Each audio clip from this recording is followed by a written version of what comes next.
ये कहानी है विक्रम की। शहर का एक निहायत ताकतवर और अमीर बिजनेसमैन। दौलत, इज्जत और रौब सब कुछ उसके पास था। उसकी बीवी सिया बज़ाहिर एक वफादार और मोहब्बत करने वाली औरत दिखाई देती थी, मुस्कुराहटों में लिपटी हुई मोहब्बत।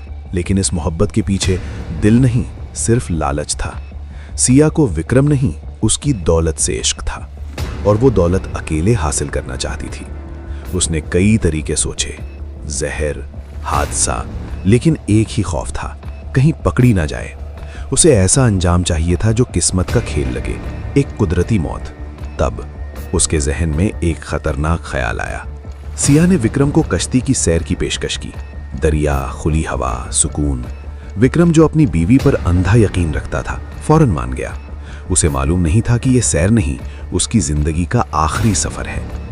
कश्ती आहिस्ता आहिस्ता बहती रही, चारों तरफ खामोशी, पानी की हल्की आवाज। अचानक सिया हंसी और बोली, अगर वाकई मुझसे मोहब्बत करते हो तो एक बार दरिया में कूद कर दिखाओ। विक्रम ने एक लम्हा सोचा और फिर बीवी की खुशी के लिए पानी में छलांग लगा दी। सिया की सांसें तेज हो गईं, नजरें पानी पर जमी थी। वो सिर्फ एक चीज चाहती थी, विक्रम दोबारा ऊपर ना आए। लेकिन चंद लम्हों बाद पानी हिला और विक्रम वापस सतह पर आ गया। सिया का चेहरा उतर गया, गुस्सा, मायूसी और खौफ सब एक साथ। उसे लगा आज अगर मौका हाथ से निकल गया तो दोबारा नहीं मिलेगा। इसी लम्हे उसने आखिरी चाल चली। उसकी आंखों में अब मोहब्बत नहीं, जुनून था। उसने सामने खड़ी एक खतरनाक ऊंची चट्टान की तरफ इशारा किया और कहा, असल मोहब्बत की हिम्मत है तो वहां से कूद कर दिखाओ।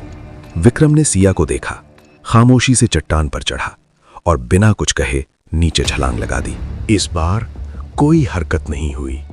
1 मिनट, 2 मिनट, पानी बिल्कुल पुरसुकून।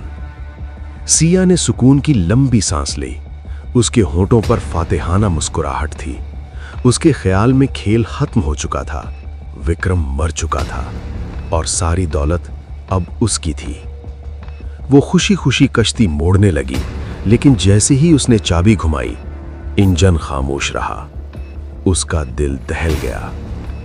उसने लाइफ जैकेट उठाई, वो फटी हुई थी।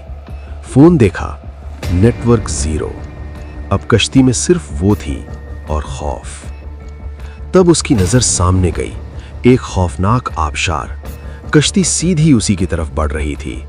सिया चीखना चाहती थी, लेकिन आवाज हलक में अटक गई। वो पानी में कूद भी नहीं सकती थी, क्योंकि उसे तैरना नहीं आता था। आखिरकार थक हार कर वो कश्ती के फर्श पर बैठ गई, आंखें बंद की और किस्मत को खुदा के हवाले कर दिया।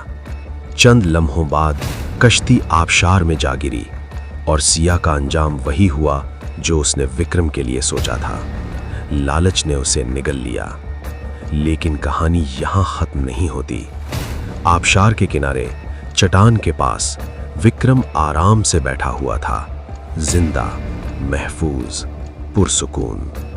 हकीकत ये थी कि विक्रम बचपन से एक माहिर तैराक था। उसे सब कुछ पहले ही समझ आ चुका था। वो जानता था कि सिया उसे मारना चाहती है। सिया ये समझती रही कि वो शिकारी है, लेकिन असल में वो खुद शिकार बन चुकी थी। मंसूबा सिया का था, मगर अंजाम विक्रम ने लिखा।